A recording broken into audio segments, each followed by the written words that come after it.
So, Lorna, let's just get right to the good stuff. Your novel, Bright Little Girls, is coming out Yep. soon. Tell us a little bit about this book and what inspired it. The book is very coming of age, which there's something about that kind of trope that I love because it seems like everything in the entire world happens between the ages of like 13 and 20. And really nothing That's happens the at truth. all. Right, but it's everything.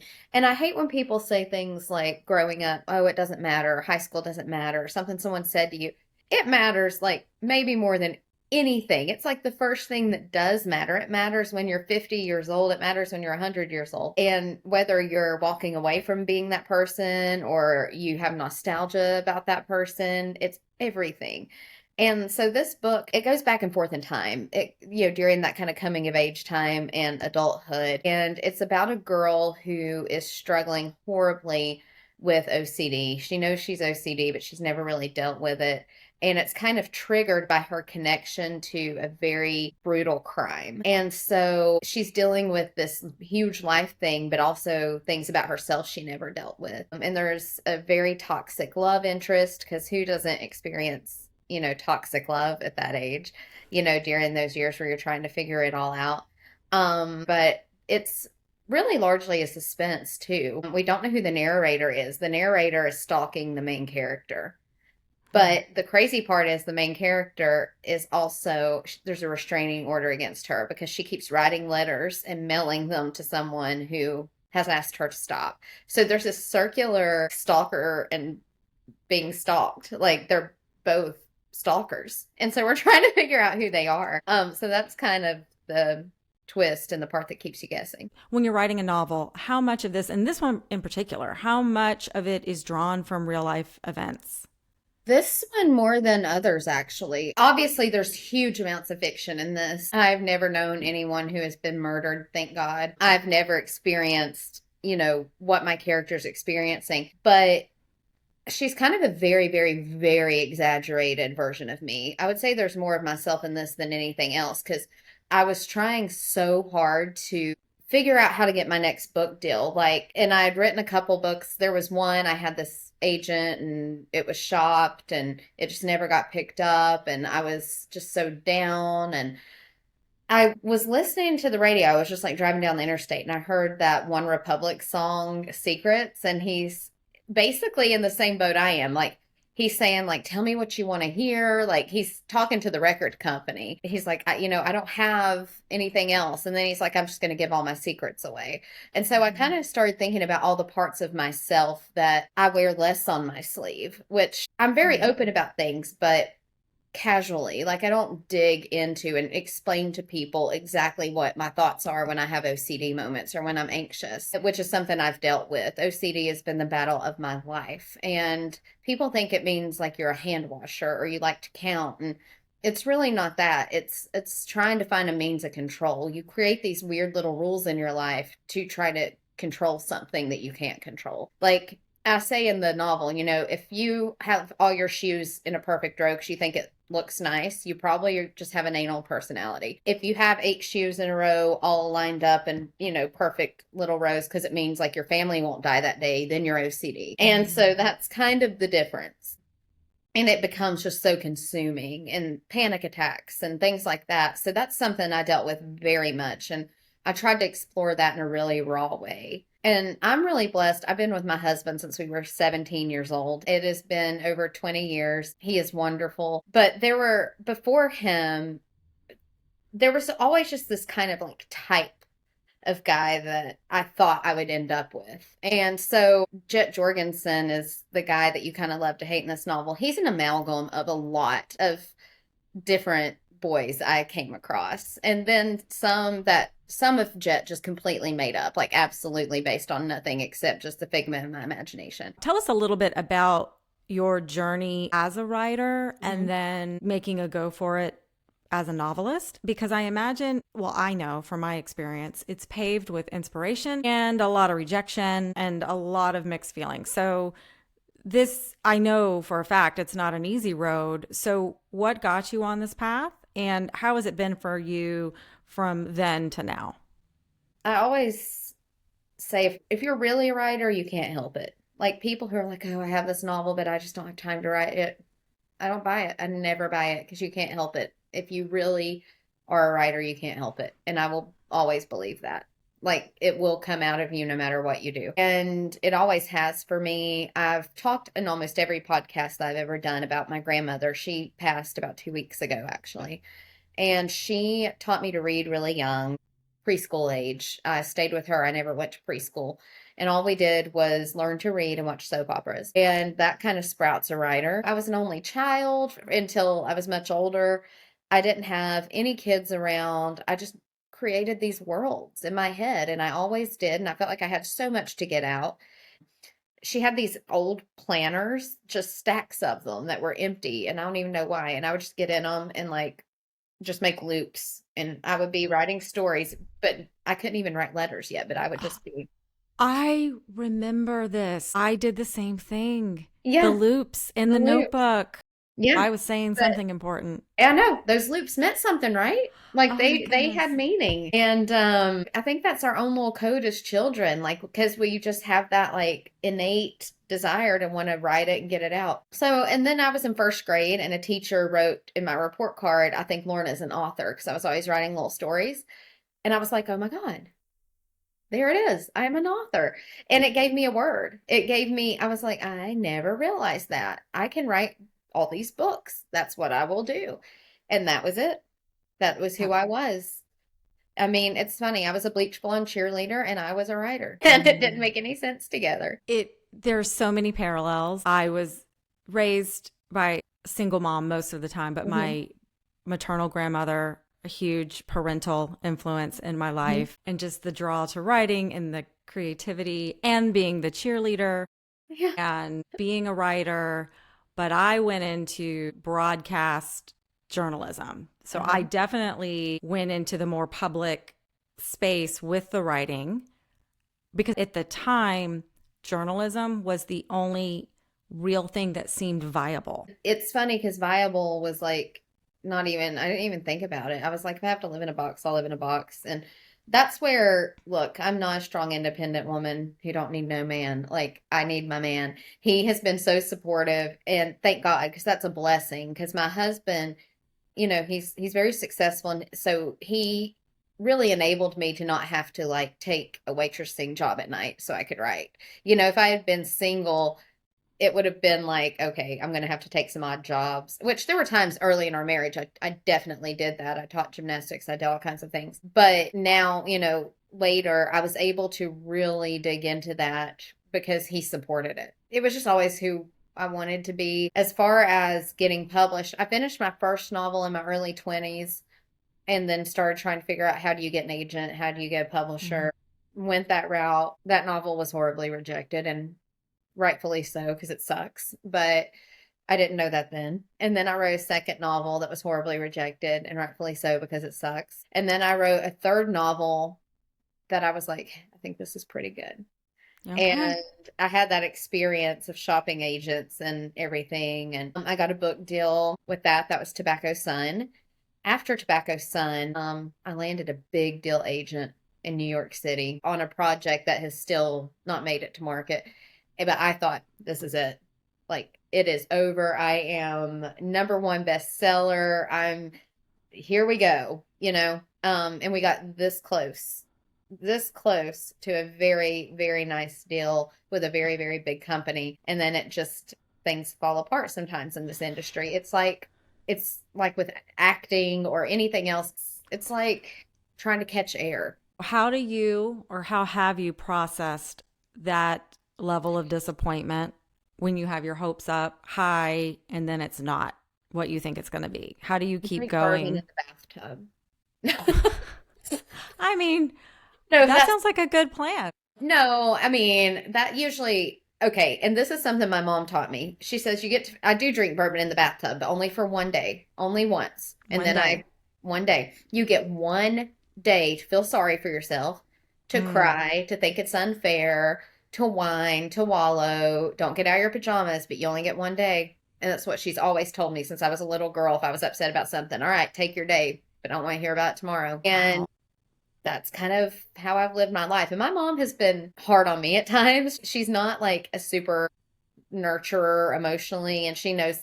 I mean, if she hears this, she'll be like, "Why'd you talk about me on the podcast again?" But I'm gonna be like, "Yeah, you know who you are," and I love her. And she's more of a like, if you're sick, she'll nurture you, but if she's not gonna like sit with a cup of tea and hold your hand, that's just she's gonna be like, pull yourself up by your bootstraps. And which is funny because my dad's more the love bug. He'll be like, "Let daddy hold you," you know. And so I kind of had this like rough love, and then the getting petted a little bit, but. She is the voice in my head, though, with those things. And what's my choice except to keep trying because I'm a writer and I can't help but write. And so, if it's, I mean, it's why a lot of writers have issues. I mean, it's a hard thing to be in love with. And it's so rewarding when it's rewarding, and it hurts like hell when it's not. Oh, it's bad. But I always, I believe in God, I believe in a higher power, and I pray about it. And I just have this faith that this is who He made me to be, and that's who I'm going to be when I'm not drinking. And no, I'm just kidding. I joke about drinking. I don't drink that much actually. I almost never actually. But when I do drink, it's bourbon in the bathtub in the dark. So That seems I like a very Southern thing to do. Is that a so I Southern have thing? a whole wall of teacups in my writing room, and I will drink the bourbon out of the teacups because then it's Yeah. okay. Because then it's cute, right? Like that's fine.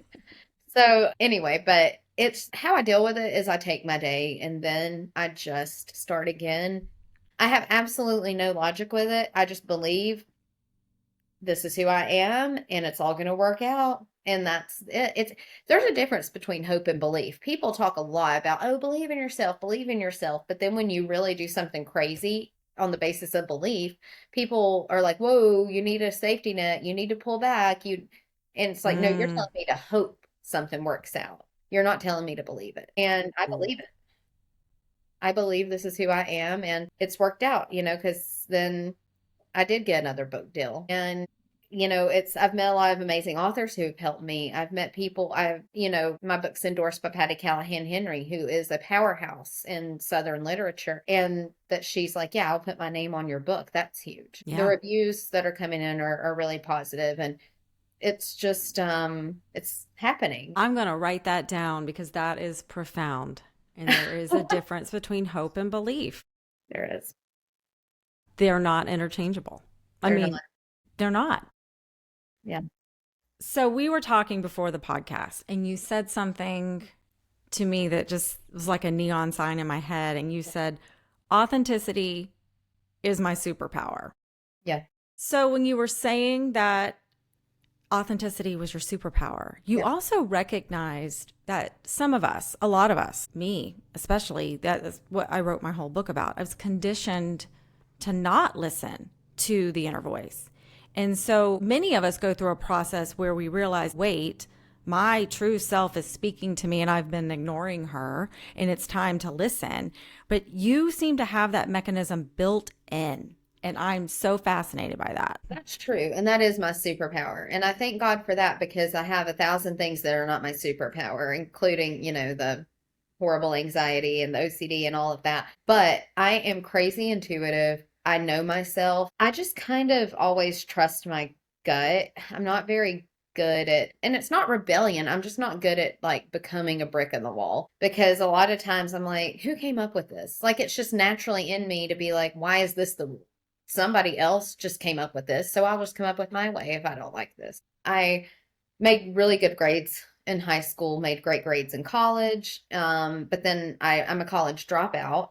I literally walked out of a science class one day because I had written like this whole intro to a novel and I was so excited about it. And I left, I never went back. And my parents were going to maybe hold hands and jump off a bridge together. Like, I don't know. They were like, what is your problem? Like, you've done so much school. Why would you not just finish? And I realized, I said, it wasn't about the science class. I realized if I finish, I'm scared I'll be an English teacher. And they're like, great, you'll have something to do so that you can make money while you write. And I'm like, ooh, no, no, no, can't. But see, I'm like, you think you're making a good point, but that's actually what I'm terrified of. I am so scared I will get caught up teaching English and will only be able to write on weekends. And I'm terrified that I will like connect to students and then, get stuck there because I'll feel like I need to be there or something. And they're like, well, that's purpose. And I'm like, nope, it's not. And I literally like I think I purposely didn't finish my degree so I couldn't get a job teaching. You created a situation where you had no choice, that you Yeah. couldn't fail. You couldn't put this dream on the back burner because you actually did not create a safety net, Yeah. which sounds like that. I don't mean that in a reckless way. That Yeah. is so profound to me that you had that much self awareness as a young person. And also, were telling me about the early days of your marriage. I love your love story with your husband. But it was rough at the beginning because you were young, you didn't have any money. And there Hmm. was a moment where you said you were coming home to lights off. Yeah. Like, that's a big deal. I'm telling the audience about a conversation we had before this, but I'm just going to go ahead and say the things that really stuck out in my head. Because in that, whatever was going on in that time, it's the time you were pulled from your writing. So you didn't feel like yourself and you knew it, but you guys were also struggling financially. And you and your husband came together, however old you were, and said, there's got to be a better way. And you guys created a better way. So tell us about that. So, this is where, a lot of times I get all the glory because my job's exciting. People are like, "Oh, cool, you're a writer." And my husband is quiet. He's an introvert. He owns a finance firm that is now in 3 states. He is he's steady Eddie, and he trucks along, and he's smart, successful. And a lot of this in the early days was him pulling us up because when we got married young, we got married in a fever dream. I mean, literally, this is a Johnny Cash song. Like, I mean, we got married in a fever. And I think I'm the only illogical thing the man ever did because he's so logical, but he married me when he was 20 years old. And that was another thing. Everybody's like, what is she doing with her life? They're like, you were going to be a writer. I'm like, I'm still going to be a writer. Why can't married people be writers? And they're like, oh, you're going to have kids. I'm like, well, maybe in 10 years or something, like not now. And I think I always did give people that scare because I was so prone to just do whatever I wanted. And no one would ever understand that because it didn't ever fit a blueprint. Um, but I'm so glad I married him because we just held hands and did life together. And we're still doing life together 20 years later. Our 20th is in September. And now we have a 4-year-old little girl that, we were married 15 years before we had her. But in the early days, no, we had nothing. We had absolutely nothing. And I was so shocked to learn, especially in Charleston, that because I grew up in the Appalachian South, it is like the gritty dirt South. And then Charleston's kind of this old money South a little bit. And Charleston's wonderful, but there is a lot of that. It's a wealthier South. And people would like have their parents' credit cards or their parents would give them a down payment for a home. Or I was just so shocked people were given like you were just given money. Like that was shocking to me and my husband. Neither of us came from money. And so, but he was always intrigued by money because his grandmother owned an alteration shop and would send him with the deposit in like a terrible part of town. But she would just send him with like a load of cash down to the bank. And he would hang out the bank like all day, asking them questions and watching the stock market. And he was just intrigued by it. And he was like, it can't be that big of a science to figure out how to grow money. And he was always minded that way. He just kind of had that naturally. And we got married and things were really rough. And then I had a grand mal seizure on the busiest street in Winston-Salem. We didn't have health insurance at the time. It was just terrible. And we did come home to like lights out and we were splitting like $1 hamburger from McDonald's. And he looked at me and said, this is not going to be our life. He really did. He just said, it might suck a little bit longer. It might suck for another year or so, but this is not going to be our life. I'm going to fix this. And he didn't go get a job or work for someone else. He is an entrepreneur. He got involved in insurance and got contracted through some companies and became like one of the best agents they'd ever had. And then at 23, they offered him an office like of his own. And that's when we first came to Charleston. He became the youngest person in the history of that company to ever run their own office. He ended up leaving that company and completely building his own at 25 started it on our kitchen table.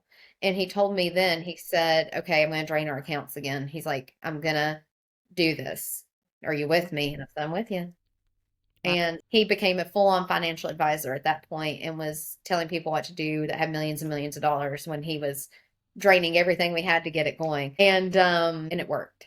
And Wow. so now he has a firm here and he has a firm in Asheville, North Carolina. He has a firm in Jacksonville, Florida, and it's good. Life is good. So he had a lot of that belief too. And I watched him kind of put his money where his mouth was and pay my medical bills and pick us up. And I thought the least I can do is really try with this dream. And he asked me one time, he says, how do you expect to get published if you're not sending your novel out? If you're not trying to find how to get this done? And I'm like, you're right. He did more than just support me, he held me accountable. Mm-hmm. And I always hold him accountable. And it just works. And so now, life looks a lot different than it did then. And again, belief. As we're doing this, I Yeah. am reminded of what I love about what I'm doing is Hmm. I love listening for these really profound things that are like life truths that come out of us telling our stories. And if you do have that support and if you can look around and see who is supporting you, I think in some ways we might have a responsibility to them to see it through. If they believe in you, believe in yourself. Do what you said you were either going to do or that's in your heart to do. And that's really incredible. And you also have the success to show for it. Once you make it, it's so easy to talk about those hard times and people applaud you. But in the middle of it, nobody applauds you. That's what's the hard part people don't understand is while you're in the hardest part of your life, scraping bottom, just holding on, feeling like you're being dragged and bleeding, that's when people are the worst to you. And that's Wow. where it gets really important to follow your own rules and to know yourself because nobody is supporting you when it's the toughest. And that's true. So you are also the managing editor of Charleston Women magazine. And Yes. now that I've gotten to know you a little better, I can see how this is a really good fit. But at first, I had a question about the dichotomy of the writer life. It's Yeah. very solitary and we're in our head and our inner world. And then there's a public life where it's more glamorous. It's definitely more recognizable. People are more inclined to applaud you, managing editor of a magazine and you go to events. Do these feel like two of the same, like two sides of the same coin? Or do they conflict at all? These parts of your personality that the private writer world and the outside public world. Other than they really don't. I mean, Mm-hmm. other than if I'm alone writing, I'm in pajamas and look terrible. And if I'm at an event, I look nice. I mean, that's literally the only separation. I mean, I think I'm who I am no matter where I'm at. I don't feel like I put on any different show publicly than I do privately. I think that as a young person, I got caught up in that outside display because I don't think I fully realized that there were two parts of me that were the same and completely valid. And I think the part of me that left the public eye for a little bit when I left television news, it was so that I could go into a more private world that felt more authentic. But what I discovered is it wasn't either or. It was more of just waking up a part of me that maybe I didn't show the world as much and to realize, well, they're both you and they don't have to look the same, but they're both you. And Yeah. I think that is just really important for women, especially to realize. Very hard because I am a writer and I would write no matter what, but I do need people to buy my book. I do need Right. readers to like it. But I don't, even though I adore my readers, I appreciate them. I don't write it for them. I really don't. But it's hard. I write it for me and hope they like it. I'm like, the people Right. who will like it will buy it. But it's so hard if you're somebody who's on the news or you're an entertainer because your job depends on people approving of you. And so I think it would be really hard sometimes to stay that authentic for a lot of people. And just because I don't have that mechanism, it's not like I can never be hurt or like critics don't hurt me or if I get a bad review, it doesn't sting or bother me. It does. It just doesn't change me. It just Right. doesn't. Because, like, why? What, if I change based on what one person says, then I'm going to disappoint someone else. So there's always going to Yeah. be that noise, Why not be authentic? What is it going to hurt? because you're going to disappoint people by being authentic. You're going to disappoint people if you become inauthentic. You know, you can't please everyone all the time. So best just be you. You were telling me about a conversation with your sister. She struggled to do the things she really wanted to do, and then she did it and realized she was super happy. So Yeah. what do you say to someone who's like your sister Hmm. who is struggling because she cares more about what other people think? You know, people always say, oh, it doesn't matter what people think. And, but people who care what other people think, like, but it does, because it hurts me, because I have an emotional response when they think I am doing something silly or stupid. And then that affects my self esteem. And I'm an emotional person. I get it. But take the emotion out and just think, what does it actually do to you? They're not going to kill you. You're not going to die. You know, Right. even if you're embarrassed, you will get past it, feel it, and maybe you'll get used to it and not care anymore. Expose yourself to that thing that scares you, you're going to be fine. That's my whole thing. You will be fine. No matter if my book flops and everyone on the planet hates it, I will survive and I'm still happy I wrote it. So that's kind of where you have to land, I think. Just do what makes you happy. So you manage a magazine, you write novels, you have a 4-year-old little girl. What are your non-negotiables? Family time for sure, 100%. I will not miss my daughter's events. For instance, there was a huge book event that is on May 17th. I wanted to go to so badly. There's a huge book fair in Charlotte. I'm like, oh my gosh, if this could just be one day different, because my little girl has a dance recital. Hmm. And my husband's like, you know, if you really need to go to this, I'll take her to the recital. You can go to the book fair. And I was like, no way.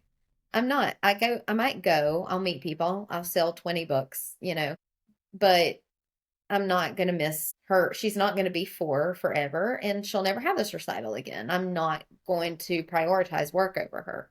So that's a non-negotiable. And don't get me wrong, there are times I'm spread thin, literally crying, like heaving crying because I'm just so overwhelmed. It's happened. But that's when I just try to adjust it a little bit. I picture like a little screwdriver. Okay, this screw got really tight. We're going to have to loosen that up a little. I'm going to have to be a little less rigid about this thing. But the non negotiable is my child. She needs me. I'm there. Period. Period. Yes. I'm going to volunteer at school. I'm going to read to the kids. I'm going to do whatever I need to do. I also volunteer every Thursday at the Tim Rod Library, and which is the cutest little place ever. And by the way, it was founded by women in the 1800s, which was unheard of because they were seeking education, and they created this reading circle that became a library. And I love that place more than ever. And I volunteer just like mindlessly checking books in and out every Thursday. And I think I might do that for the rest of my freaking life because I feel more relaxed in that setting. That is like my happy place of the week. And so unless I'm, you know, sick or have a fever or something, or my child needs me, I'm going to be there every Thursday. Tell our listeners how they can find you, how they can get your book, and anything else you want them to know before we go today. You can find me at Lorna Hollifield, just my name, on Instagram. I'm on TikTok. I do make the occasional funny videos. So just find me on social media. Say hey to me. I'll say hey to you. I'm responsive. I like to hear from you. Also, my book is available everywhere books are available. It's on pre-order now. If you pre-order it through my publisher, Black Rose Writing, you can get 15% off by typing in pre-order in all caps, pre-order 2025. And that will be on pre-order until March. And I hope you guys read it and review it and love it and say hi to me and all the things. I wish you every success. It was so great to talk to you today, and thank you for sharing your insight with us. It was wonderful.